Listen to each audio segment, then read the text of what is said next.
चोरी के हैं को देख ना ले। अच्छा जी, ये क्या चीज़ है आपके पास बिलाल साहब? जनाब जी हमारे पास जूते हैं, सेल वाले जूते। फी जूते की कीमत 300 रुपये, 300 रुपये, 300 रुपये, सेल लग गया।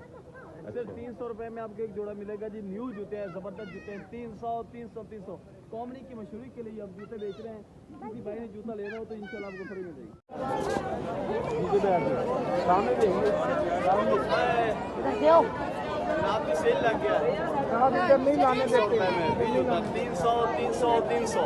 कंपनी की मशहूरी के लिए चोरी के जूते 300 रुपये में 300 रुपये। जनाब ये देखें जी, ये सारे जूते हैं, VIP जूते हैं।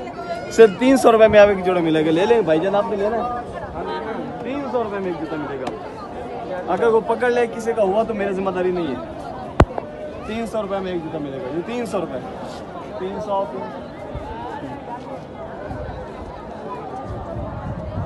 रुपये में जूता मिलेगा। तो खरीद लो यारा, मैंने किराया पर था, मेरे पास पैसा नहीं है यार, मेरे पास पैसा खत्म हो गया। 300 रुपये में एक जूता कोई भाई ले ले। अल्लाह ये चोरी की आपने? चोरी की है? चोरी है, चोरी की है। यार क्या करना, हमारी चोरी की है। चोर मेरे सामने खड़े होकर दांत निकाल रहा है, झूठ बोल रहा है चोरी की है।